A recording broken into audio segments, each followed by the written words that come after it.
Dr. Benson will be giving our first talk. We missed Dr. Feynman. Sorry. Well, anyway, we have a talk later on about cardiovascular stuff. So let's move on to Dr. Benson. She is a professor of medicine at UCSD, and you've already met her. She's going to talk to us about new drugs, what's on the horizon, and you may ask the question, why do we need to hear about new drugs? Why do we need them at all? Things are working pretty well, but you'll hear from her about what's on the horizon. There's some pretty exciting stuff. So, Dr. Benson. Great. So thank you, Mike. All right. So thank you all for, again, your attention today. And as Mike said, I'm going to be talking about new and investigational antiretroviral drugs. And these are my financial relationships and the learning objectives for today. And you can read all of these at your leisure in your syllabus, so I'm not going to belabor those points. So let's move right in. As Mike said, the first question I'm going to address is there really a need for new antiretroviral drugs? And then I'm going to cover new ARVs in development or recently approved, and they're going to be in three particular classes. The NRTTIs, Islatravir representing that class of drugs. The second, Lenacapavir, and as you know, that's been approved for treatment of multi-drug resistant HIV, and then broadly neutralizing antibodies. And let's move right into that first question. Do we really need new antiretroviral drugs? As Mike said, things have been going pretty well, and we've had really unprecedented progress in treating HIV in the past 3 decades. But I believe there are still opportunities for improvement. We continue to move in the direction of lower pill burden or drug burden in the clinical trials that we've been doing and in clinical practice. And there's been an enormous amount of attention paid now to long-acting injectable drugs or long-acting oral drugs, particularly for individuals with adherence challenges.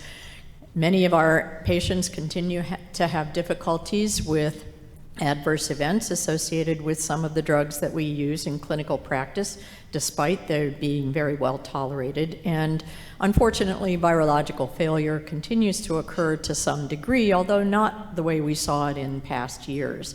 And this may be due to drug resistance, adverse effects, poor adherence, and all of the things you already know about. So I think there is a need for new antiretroviral drugs. This is a partially complete slide listing different categories of antiretroviral drugs in development or recently approved. But as you can see, in past years when we would do these talks, these tables would be full of new drugs. What you can see now is there are a relative paucity of new drugs in development, and many of these on this slide have already fallen off the development track. So the ones highlighted in yellow will be the ones we talk about today. So I'm going to move right into talking about Islatravir and what's happened with that drug. Islatravir, for those of you who recall, is a reverse transcriptase translocation inhibitor, a little bit different than the NNRTI or NRTI class, but it does result in chain termination similar to other NRTIs. It's active at submolar concentration, subnanomolar concentration, so very potent drug, and a very long plasma half-life, particularly for the active triphosphate intracellular metabolite of that drug, with a half-life up to 128 hours. It had been evaluated in both an oral and a parenteral formulation and for both prevention and treatment, but was put on clinical hold by the FDA last year. And I'm going to just review briefly sort of where we are with Islatravir. At the EACS conference in 2021, the Phase 2b study, which was a complex study, but I'll just summarize it briefly by saying a dose-ranging study, presented data on the week 144 efficacy, and there were 3 different doses of Islatravir in combination with doravirine that were studied in that trial and compared with a standard of care arm of doravirine 3TC and previous formulation of tenofovir. And just to highlight the results, combining all the different Islatravir doses, they were roughly comparable in activity to the control arm of doravirine, 3TC, and tenofovir, with 7 patients who had protocol-defined virologic failure in that arm. Shortly following the presentation of those data, Islatravir was put on clinical hold. This table represents all of the different clinical trials that were in progress at the time that clinical hold began. And it was due to the fact that observations were seen in each of these clinical trials suggesting that Islatravir was associated with a decrease in total lymphocyte count and CD4 lymphocyte count. And therefore, further investigation of that was necessary. All of these studies were stopped at that point, with the exception of the 2 large phase 3 clinical trials that were being done as switch studies in people who were virologically suppressed. And those 3 studies continued despite the stopping of all the other clinical trials. So this year at CROI, the results of those 2 phase 3 trials were presented. And the first of these was an open label phase 3 clinical trial of doravirine and Islatravir, and the Islatravir dose used here was 0.75 milligrams per day. And this was studied in adults who were virologically suppressed on an antiretroviral therapy for at least 3 months before entry, had to have a screening HIV RNA of less than 50 copies, and no prior history of treatment failure. And they were stratified at randomization by their baseline antiretroviral therapy regimen, and then randomized 1-to-1 to open label doravirine plus Islatravir or continuation of their baseline antiretroviral therapy regimen. The week 48 data were the primary endpoint, and those were presented at CROI this year. And not to belabor the point, but you can see the 2 bars here are exactly the same. About 95% of individuals fully suppressed with less than 50 copies at the week 48 time point. So switching to doravirine was non-inferior to continuation of the baseline ART regimen. And there were no participants in the doravirine Islatravir arm that had virologic failure. 3 patients had virologic failure due to resistance at baseline in their entry regimens. So interestingly, although you mostly won't be able to see just the colored bars here, but also presented were the results of the CD4 cell count and the total lymphocyte count in this study. And what you probably can't appreciate fully from the colored bars here, there was a difference in CD4 lymphocyte count at the end of that 48-week endpoint, with the individuals on the Islatravir arm having an average of 66 fewer CD4s, minus 66 cells difference in that arm compared to the standard of care arm. And the same with total lymphocyte count, about a 7% reduction in total lymphocyte count in the individuals on the Islatravir arm.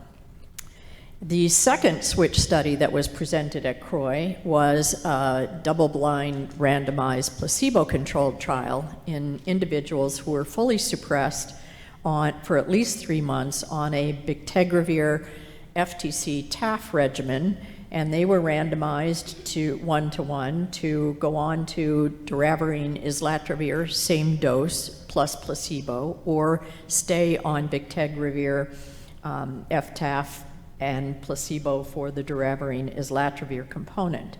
Again, a week 48 endpoint was evaluated. The study design is meant to continue on to week 144, and at the point where patients reach the week 96 endpoint, they will continue to be followed in an open label fashion without the placebo component. So the primary endpoint at week 48 was presented at CROI, and again, the bars were exactly the same. Non-inferiority demonstrated between doravirine and Islatravir compared to bictegravir, FTC, and TAF. And There was no resistance detected in the one participant who was on doravirine and islatravir and had virological failure, and the PK data indicated that no islatravir was present in the plasma. So I think this was an adherence-associated virologic failure.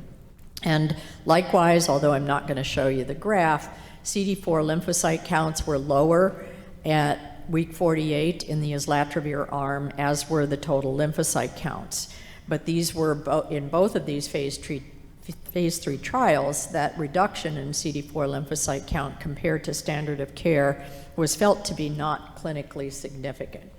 So just key points from these phase 3 trials: the baseline demographics, viral and CD4 count characteristics in both of these trials, one open label and one double blind, were similar. Doravirine islatravir was generally well tolerated. About 1.5% to 2% of individuals discontinued the islatravir component due to drug-related adverse events, but there were few serious adverse events in either arm, and the safety profiles were similar across all of the arms.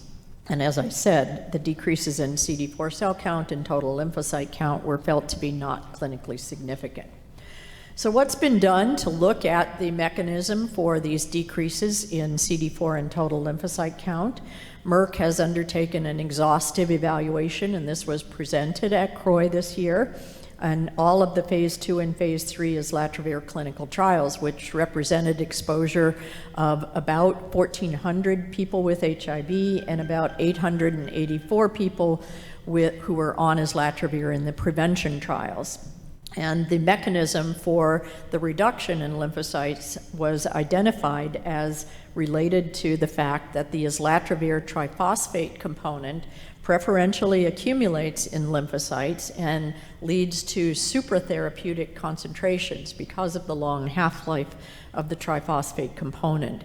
This led to apoptosis of lymphocytes, and that in turn was responsible for the decrease in total and CD4 lymphocyte counts. There was no measurable evidence of mitochondrial toxicity, and the graphic pictures here just show that in all of the 7 clinical trials that were underway at the time this clinical hold was started, all had this similar decrease in CD4 lymphocyte and T lymphocyte counts in both prevention, regardless of what interval that preventive therapy was given, and in the phase 3 treatment trials.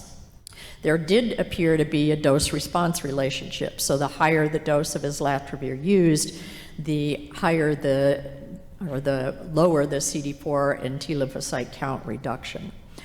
And again, these were slides taken from the CROI presentation, and what you may be able to appreciate despite the faint coloration on these slides is that in the analysis of the phase 3 clinical trials switch studies, what was observed as patients were continued on those phase 3 studies beyond the week 48 endpoint is that the reduction in CD4 lymphocyte counts and total T cell counts were truncated around the week 48 endpoint, and they stabilized and did not reduce further after week 48 to week 72. And in the phase 2B study that I showed you that was presented 2 years ago, they were able to establish a dose-response relationship with the lowest dose of islatravir looking more like the standard of care arm in terms of CD4 and T lymphocyte counts. So the conclusions based on Merck's analysis of all of the patients in these randomized clinical trials was that there was a dose-dependent decrease from baseline. As I've outlined, in those decreases were higher as the islatravir dose was increased. The percent changes returned to levels similar to controls after the islatravir was stopped. And in the 3 studies, or in the 2 phase 3 studies, the decreases stabilized between week 48 and 72. Looking at further clinical and modeling data, they were able to establish a triphosphate metabolite threshold and a clinical dose below which they do not expect to see total lymphocyte or CD4 T cell count reductions. And phase 3 clinical development has now resumed for Islatravir at a dose of 0.25 milligrams of the Islatravir in combination with doravirine. So let's move on to Lenacapavir. As you know, Lenacapavir is a novel first-in-class capsid inhibitor. It modulates the stability or transport of the capsid complexes and has an effect at multiple processes necessary for viral replication. Rafi Landovitz will also show you this slide, but I get to do it first, so he can gloss over it. The data from the Lenacapavir trials that have been presented to date, I'm just going to briefly review for you. The Calibrate study was one of Lenacapavir done in treatment-naive people with HIV who had greater than 200 copies of HIV RNA and a CD4 count of at least 200 cells per microliter. And there were 4 different treatment groups in the Calibrate study. The week 54 data were presented at CROI last year, but have been updated at CROI this year. The 3 treatment groups were all Lenacapavir given either subcutaneously every 6 months or an oral dose of Lenacapavir, all in combination initially with FTAF. And then the control arm was bictegravir FTAF. At week 28, in 2 of the arms, the sub-Q Lenacapavir FTAF combination was decreased to just Lenacapavir and TAF alone, given orally, and Lenacapavir in the second one was decreased to eliminate FTAF and continue with bictegravir plus Lenacapavir. So a slightly complicated study design, but you can see the summary results here that combining the 2 Lenacapavir subcutaneous groups, 88% of individuals had achieved and maintained virologic suppression at the week 54 endpoint. The reason it's week 54 is because of that 14-day lead-in phase with oral Lenacapavir. 2 patients developed Lenacapavir resistance in the study, and the resistance mutations are listed on the slide here. Both of those individuals resuppressed on a new regimen with an integrase inhibitor. And only 3 patients developed treatment-limiting injection site reactions as the major complication. This is the update at week 80 presented at CROI this year, and the top part of the slide on the left-hand side shows you the proportion of individuals who achieved and maintained virologic suppression through week 80. And you can see that for the majority of the individuals in the study, they had high rates of viral suppression through week 80. And Lenacapavir was well tolerated. Discontinuations due to adverse events were very infrequent. BMI and weight gain was modest in the Lenacapavir arms and similar to that in the bictegravir arm across all treatment groups. And there were 3 patients who developed Lenacapavir treatment-emergent resistance mutations in the study. So the other study that led to the approval of Lenacapavir for people with drug-resistant HIV was the CAPELLA study. This too was presented last year at CROI, but in case you missed it, this was a study in which individuals who had detectable HIV RNA and resistance to at least 2 drugs among at least two classes of drugs were randomized to 2 different groups, and they both underwent second screening phase. At the second screening phase, if the pre-randomization HIV RNA had become suppressed during those 2 screening visits, then they went into a non-randomized cohort where they received open-label Lenacapavir, and if they were still had detectable HIV RNA, they went on to the randomized component of the study. And individuals in this study had a 14-day functional monotherapy component in which they received either oral Lenacapavir or placebo and continued their failing ART regimen. And after that 14-day monotherapy, they went on to receive subcutaneous Lenacapavir and optimization of their background treatment. The placebo group went through an oral Lenacapavir phase of treatment and then went on to subcutaneous Lenacapavir with optimized background therapy. And then the open label control group did the same. So the week 52 data from the CAPELLA trial was also updated at CROI, and you can see that there was a pretty high rate for these individuals with drug-resistant HIV of virologic suppression at the week 52 endpoint, comparable levels across the board. The efficacy of Lenacapavir in combination with optimized background therapy was also shown to be consistent across different demographics at baseline, different baseline characteristics, and in the presence of fully active agents in the background treatment, meaning that they had the same efficacy regardless of whether there were 0, 1, or 2 active agents in their optimized background therapy. So this is the trial that led to approval of Lenacapavir for this component of people with HIV. The treatment-naive trials are continuing despite a short blip of clinical hold for Lenacapavir as well, and we'll see more data from those studies as we move forward. The last treatment group I'm going to talk about are broadly neutralizing antibodies. These are drugs that have been around for a very long time. They've been used in a number of different clinical settings, and there are multiple of these that have been studied, including ones that bind at the CD4 binding site, the V1, V2 binding site, the V3 glycan patch binding site, the GP120, GP41 interface, and at the viral membrane. So multiple different monoclonal antibodies in development, many of which bind at very different binding sites in HIV. They are generally have been shown to be safe. They all have long half-lives, antiviral activity that suppresses viremia. Their Achilles heel is that with monotherapy and even in combination, they appear to rapidly select for resistance in some formulations. They appear to have immune activity boosting characteristics, and they have been used for their potential to directly eliminate infected cells and reduce the reservoir. I'm only going to be talking about these in the context of treatment of HIV, not cure, reservoir effects, or prevention, but they are under evaluation for all 3 of those activities.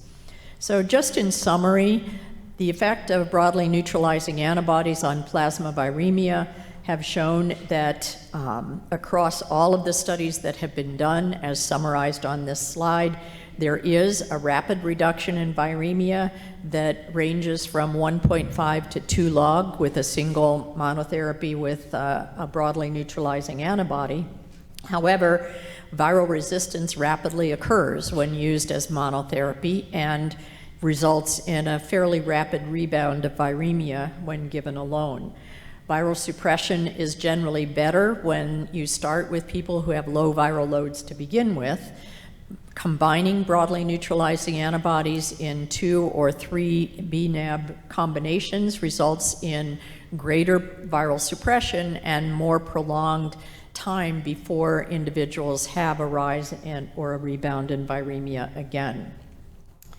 There have been a number of steps undertaken to bioengineer broadly neutralizing antibodies, both to increase their potency and to increase their bioavailability.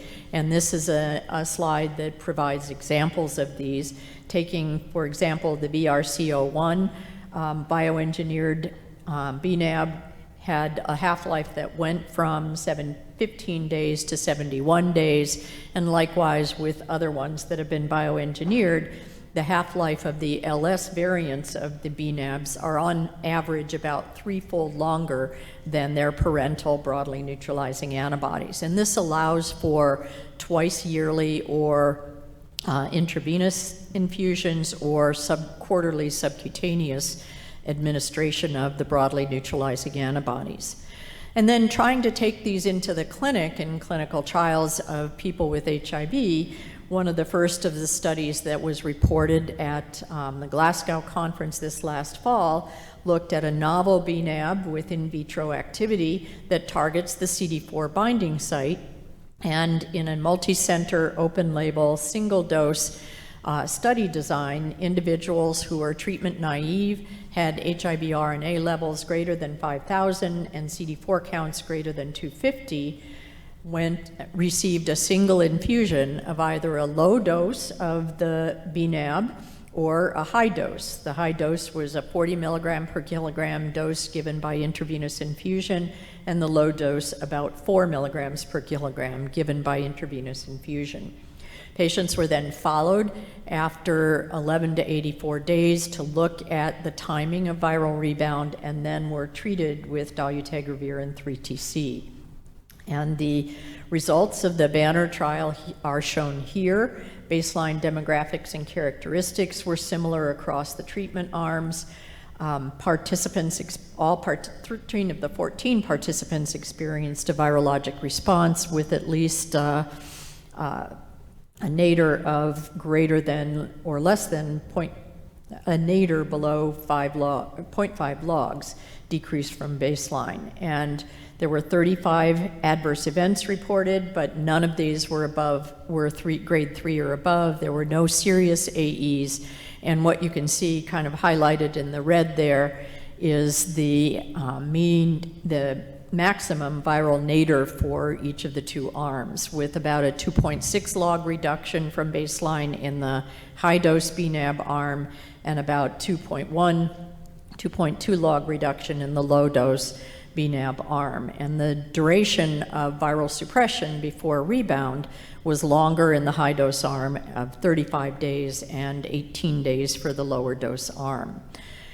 The next bNAb study that was of interest to all of us was also presented at CROI this year by Joe Aron, and this was looking, interestingly, at two bNAbs in combination with lenacapavir, given every 6 months. The study design, again, was a study design in which, this time not treatment naive, but virologically suppressed individuals who had been suppressed for at least 18 months and had a CD4 count above 500. So a very relatively healthy group. They received one of two different doses of one of the bNAbs, and I'm going to refer to these as TAB and ZAB so I don't screw up the pronunciation of the bNAbs. But the same TAB dose, the same lenacapavir dose was used in both groups, but the ZAB bNAb had both a low dose and a high dose administered. Patients received 2 oral doses on day 1 and day 2 of lenacapavir as kind of a loading dose, and then 2 subcutaneous lenacapavir doses, and then 1 single infusion of the 2 bNAbs. And the primary endpoint was evaluated at week 26. The study was designed to have a second dose at week 26, but at that point, lenacapavir had been on clinical hold because of the interaction of the drug with the vials in which they were being stored, and until it was approved to move back into development, the study design was truncated at week 6, and patients were put back on antiretroviral therapy. And this just summarizes the results that were seen. It was exactly the same result across both arms. 90% of individuals remained fully suppressed at week 26, and after a single dose of each of the monoclonal antibodies and the single entry dose of lenacapavir. One patient had viral rebound at week 16. There were no adverse events that led to study discontinuation, and no clinically relevant treatment emergent laboratory abnormalities were seen. So I think this has promise, but I'm not sure that it's a convincing study that tells us this is an ongoing approach for treatment yet, but we're getting there. I think the most important piece of information from the study is the pharmacokinetic data, and looking at therapeutic concentrations of both monoclonal antibodies.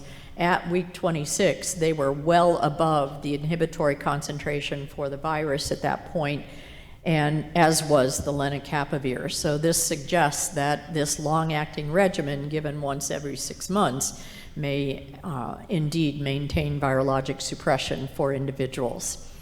The last few snippets of new drug data that were presented at CROI this year, again, going back to the Islatravir dosing, there was also a modeling study that suggested a dose of 2 milligrams of Islatravir given once a week would rapidly achieve effective exposures to that, for that drug, and virologically suppressed people with HIV without changes in CD4 or total T lymphocyte counts. A second poster presentation on viral sensitivity to the broadly neutralizing antibody tested in the Banner study suggested that both baseline sensitivity and CD4 cell count correlated with the magnitude and durability of the antiviral response. And then the last kind of promising snippet was the posters presenting data on the conversion of bictegravir into an ultra-long-acting prodrug nanoformulation, and showing that this has the potential for an every 6-month parenteral dosing regimen. So in conclusion, I think I've addressed the fact there's an ongoing need for new antiretroviral drugs, but perhaps less urgent than in the past. The pipeline is not really very robust, but continues. The greatest efforts have been in the area of long-acting injectable drugs, with a few hiccups along the way, and the complexities of implementation are well underway in terms of being addressed. But there's still, to my mind, an uncertain clinical path for broadly neutralizing antibodies, either alone or in combination with other drugs. So I'll end there, and thank you for your attention.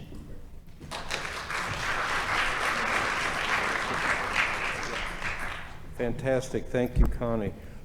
First off, we didn't talk about this, but thank you for your masking. Nobody knows what to do now.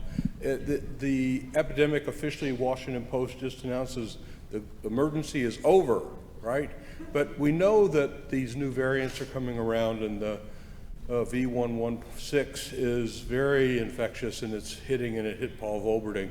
So there's hints that this is still around us. Good news is with vaccines and use of Paxlovid, other things, people are not dying in the same way, but there's still about 200 deaths a day. So we just thought as we come back together, we would ask everyone to use their masks. So thank you for that.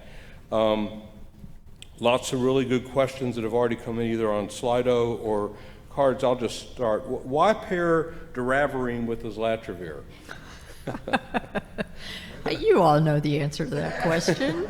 It's made by Merck. Made by Merck. Yeah, okay. But it's a good question. It's a good question. Obviously, the pharmacokinetic properties. In fairness to Merck and all the other companies, when you do a partnership with another drug company, you're going through legal channels, you've got a lot of production issues. It's a whole lot easier to do it in-house, and it's not, I mean, biologically it's sound. Did investigators look at changes in weight with Islatravir, like Islatravir doravirine? Not in the data that were presented at CROI. I think there were a lot of questions about those phase 3 trials. They didn't present any resistance data, for example, from the week 144 trial that was presented almost 2 years ago. And that led to a little contentious discussion at the microphone at CROI. And they also didn't really present much in the way of other complications associated with longer-term use of the drugs. So, okay.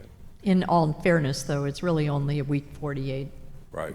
Results that were presented. So I think we'll see a lot more information from those studies. Should we be concerned with Lenacapavir resistance?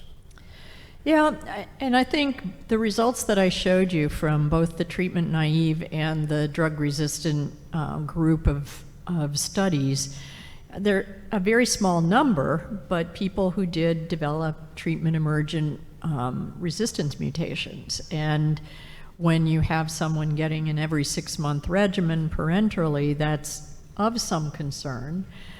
I think the fact that we have a whole host of other drugs that can be used, and the fact that all of the patients the three in each of the studies that developed resistance mutations were rapidly suppressed on subsequent regimens, is of some comfort. But I think this story will have to play out as we see the drug being used in clinical practice more.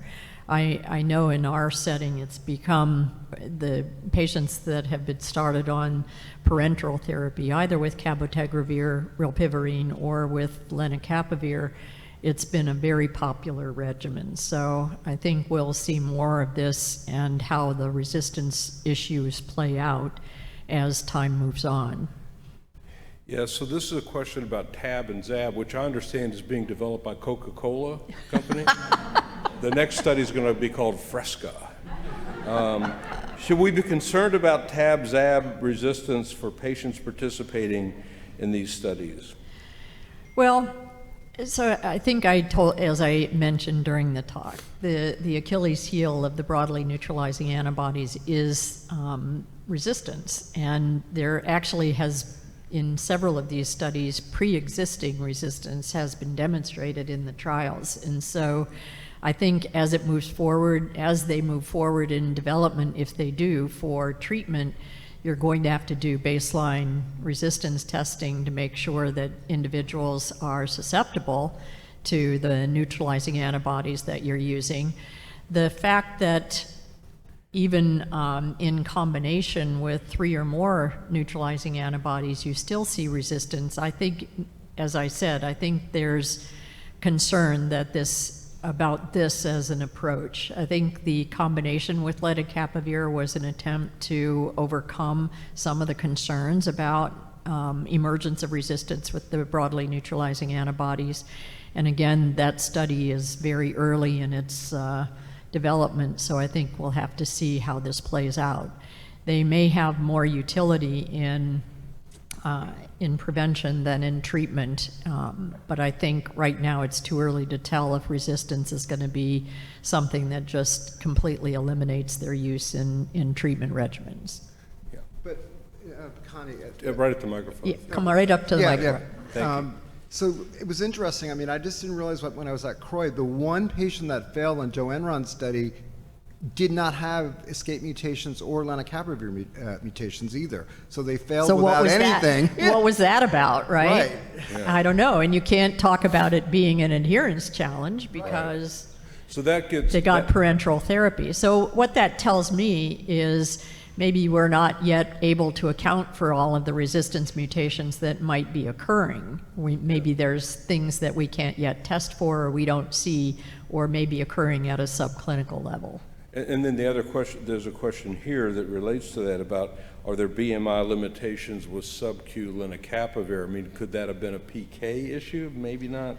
Well, they didn't see it in the PK Right. analysis, but there you know, shouldn't- we've had there that question about cabotegravir too. Right. and But so- cabotegravir is going IM, so if Right. you're not getting It's to the different. muscle with the right needle, that's an issue. But sub-Q, But sub-Q, you shouldn't matter. have that problem, Right.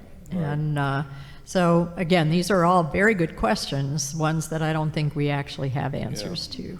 So one question here about the lymphocyte depletion that occurs with especially the higher dose of Islatravir. How long does it take for that to recover when they stop? Well, if you look at the graphs that Merck presented at Croy, it looks like they recovered at some point within about 8 to 12 weeks. Yeah. And the way I read it, correct me if I'm wrong, is that we tend to forget how CD4 counts are derived, right? So it's a total lymphocyte count times a percent CD4. So if the total lymphocyte count goes down, by definition, the CD4 count is going to go down. So I didn't really look at this carefully, but I assume that the CD4% stayed relatively constant, right? I didn't don't look remember, at that but it almost carefully had either, to. yeah. I think it's a lymphocyte toxicity issue. No, I think clearly yeah. the mechanism of action Exactly. is lymphocyte toxicity. Exactly. And so it's going to affect all of the lymphocytes. And then this question is Islatravir currently in use clinically that you know of? I mean, No. it's all clinical trials. It's all clinical trials. Okay. You'll hear a little bit more about that from Dr. Landovitz in the prevention segment. He'll be talking about maybe not so much as Islatravir, but a newer compound that Merck has under development. And we agreed that I wouldn't talk about that because he's going to talk about it. So thank you. These are great questions, and it's really wonderful to be back in person. It's nice to have this kind of, I mean, I'm a little bit fatigued with Zoom, so it's nice to be able to share this with you even if we're wearing masks. So thanks. Great presentation, Connie. Thank you very much.